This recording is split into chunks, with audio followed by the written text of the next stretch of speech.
경제 분야 대정부 질문에선 요즘 우리 경제는 버려지고 잊혀진 자식이라는 박용만 대한상공회의소 회장의 발언이 회자됐습니다. 간신히 시작된 9월 정기국회 그리고 20대 국회 마지막 국정감사까지 여의도에서 민생과 경제가 뒷전이 된 건 오래전 상황인데요. 여야 모두 이 책임에서 자유로울 수는 없을 겁니다. 청와대도 마찬가지겠죠. 어제 문 대통령은 서초동과 광화문으로 나뉜 국민들의 목소리에 대해 처음으로 입을 열었습니다. 정치적 사안에 대해 국민의 의견이 나뉘는 것은 있을 수 있는 일이며 이를 국론 분열이라고 생각하지 않습니다. 자신의 소중한 시간과 비용을 들여 직접 목소리를 내주신 국민들께 감사드립니다. 이제 문제를 절차에 따라 해결해 나갈 수 있도록 지혜를 모아주시기 바랍니다. 그리고 오늘 주재한 국무회의에선 다시 민생 그리고 경제를 언급했습니다. 역동적 경제로 가기 위해선 민생에 활력이 생겨야 한다면서 이 정부는 기업의 목소리를 경청하고 애로를 해소하기 위해 적극적으로 나서야 한다고 강조했습니다.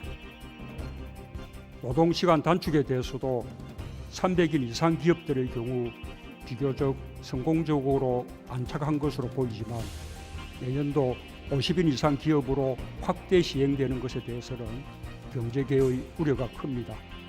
기업들의 대비를 위해 탄력 근로제 등 보안 입법의 국회 통과가 시급합니다. 지난 4일 비공개로 열린 경제단체장 오찬에서 나온 재개의 우려를 국무위원들에게 전달한 겁니다. 또 만에 하나 입법이 안 될 경우도 생각해두지 않으면 안 된다면서 국회에 입법 없이 정부가 할 수 있는 대책들을 미리 모색해주길 바란다라는 당부도 덧붙였습니다. 오랜만에 일본 수출 규제 관련 언급도 있었는데요. 지금까지는 대체로 잘 대처해왔다라고 자평하면서 소재, 부품, 장비 육성에 더욱 속도를 내달라고 당부했습니다. 며칠 후면 일본의 수출 규제가 시작된 지 100일이 넘어갑니다.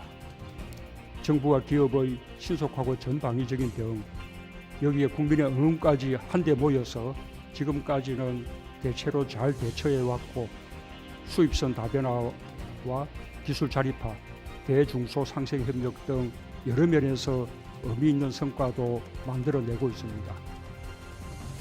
어제 오늘 대통령의 발언에 대한 여야의 평가 극과 극으로 엇갈립니다. 민주당은 이제는 민생 그리고 대통령이 방점을 찍은 검찰개혁에 더욱 박차를 가하자는 입장이죠. 반대로 야당은 국론 분열의 주체인 대통령이 소위 유체이탈 화법을 사용하고 있다고 반발했습니다. 법무부의 검찰 조직 정상화 방안 발표를 환영합니다. 법무부의 사명은 무소불위의 권력 검찰을 국민의 검찰로 돌려놓는 일입니다. 망설임 없이 직진하시기 바랍니다. 강력한 민주적 통제로 권력 검찰을 국민 검찰로 되돌리시기를 기대합니다.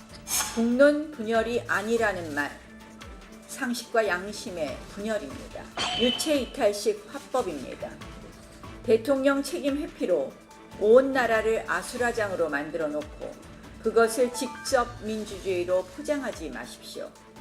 대의 정치가 민의를 반영하지 못하는 것이 아니라 대통령과 여당이 민의를 부정하고 있을 뿐입니다.